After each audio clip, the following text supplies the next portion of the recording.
And through the president, nobody in this chamber has more respect for the junior senator of Utah than I do. He's whip smart, he's honest, he's a good guy. We almost always vote together. I have some problems that I'd like to point out to the chamber that I see with respect to the senator's request for unanimous consent. Number one, it is a fact, Mr. President, that 98.5% of all of the homes insured by the National Flood Insurance Program are not owned by a bunch of rich people. 98.5% of those homes are located in counties with a median household income below $100,000. And 62% of those homes are located in counties with a median household income below $54,000, which is the national average.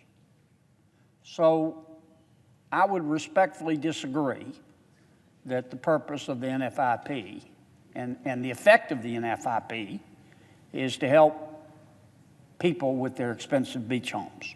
Point two, if we adopt the motion by my distinguished colleague, the NFIP is dead on Tuesday. Let me say that again. If we do what the distinguished senator would like us to do, on Tuesday, the 31st, the NFIP expires.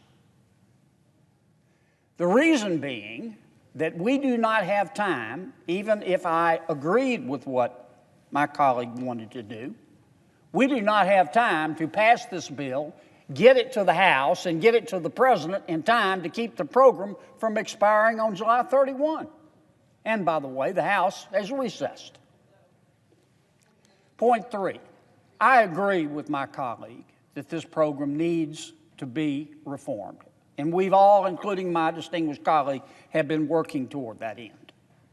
We're not there yet, but we're working hard toward that end. I slightly disagree with the proposition that we reformed the program in 2010. I think that the last time we really, truly reformed the National Flood Insurance Program was never. And it's about time that we do it now.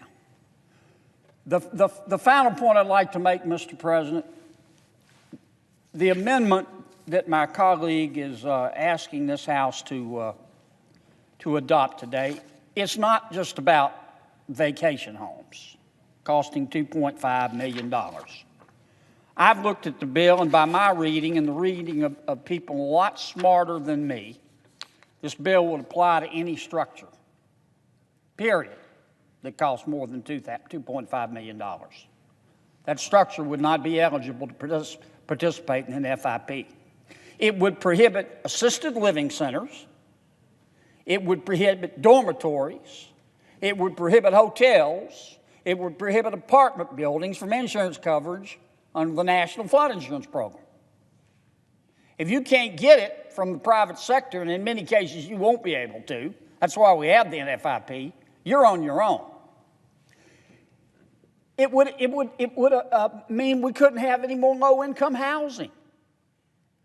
Low-income housing projects, Mr. President, are required to have flood insurance from HUD. We all know that. They would be barred from insurance coverage under this amendment. Now, residents of Louisiana and Texas and Florida and Puerto Rico also know that if one of their communities is not participating in the NFIP, federal assistance can't be used in any of those areas. And finally, this amendment would jeopardize the ability of communities to receive the Community Development Block Grants for disaster recovery.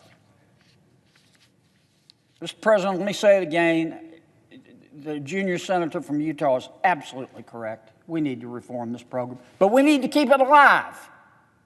And it's not going to do anybody any good to let this program expire on Tuesday and scare about 5 million plus Americans half to death. And we don't have to do that. There is an instrument coming to us from the House. It extends this program by 4 months. It passed the House overwhelmingly. The House vote was 366 to 52. I am strongly encouraging the majority leader to bring this extension. All it does is maintain status quo for 4 months to let us to negotiate, to bring this extension to the floor. Let's pass it, and let's keep this program alive. With all the respect I can muster, I think the purpose of this amendment is to cause the NFIP to expire, and I just can't live with that. I couldn't sleep tonight if